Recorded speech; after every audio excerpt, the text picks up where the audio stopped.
কথাই আছে মাছে ভাতে বাঙালি। কিন্তু এই গরম পড়তে শুরু করেছে, এখন তো সব সময় রিচ করে মাছ করা যাবে না। গরমকালে যত হালকা খাওয়া যায় ততই ভালো। তাই এরকমই একটা হালকা এবং টেস্টি রেসিপি নিয়ে চলে আসলাম। আমি এগুলো চারাপোনা মাছ নিয়েছি। মাছগুলোকে ভালো করে এপাশ ওপাশ করে ভেজে তুলে নিলাম। এই মাছগুলো জ্যান্তই ছিল।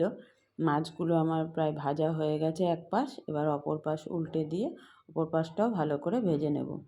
কিছু কিছু জিনিস হালকা পাতলাও খেতে ভালো লাগে, আর গরমকালে যত হালকা খাওয়া যায় ততই ভালো। মাছগুলো ভাজা হয়ে গেছে, আমি মাছগুলো তুলে নিয়ে দিয়ে দিলাম মেথি ফোড়ন। এই মেথি দেওয়াতে কিন্তু কোনো ঝোলটা তিতো হবে না। এবার দিয়ে দিলাম আলুটাকে একটু নেড়ে চেড়ে নিয়ে আমি দিয়ে দিলাম পেঁপেটাকেও একটু নেড়ে চেড়ে নিলাম। এটা কিন্তু যে কোনো অসুস্থ রুগীও এই ঝোলটা খেতে পারে।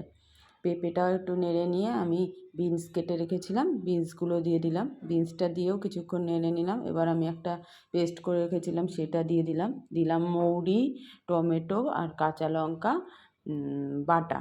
এই বাটাটা দিয়ে স্বাদ মতো নুন আর হলুদ দিয়ে আমি ভালো করে নেড়ে নেব। আমি কিন্তু এখানে জিরে ধনে কিছুই দিইনি, শুধু মৌরি দিয়েই এই ঝোলটা করে দেখবেন একবার, খুব টেস্টি হয়। টমেটোটা একটু বেশি দেবেন। তারপরে কষানো হয়ে গেলে আমি জল দিয়ে ফুটিয়ে নিয়ে ভালো করে মাছটা দিয়ে দিলাম। মাছটা দিয়ে ওপর দিয়ে কিছুটা ধনেপাতা ছড়িয়ে আবার কিছুক্ষণ সিমে রান্না করে নিলাম। আমার মাছের ঝোল তৈরি। এইভাবে একবার করে দেখতে পারেন, খুব টেস্টি হয়।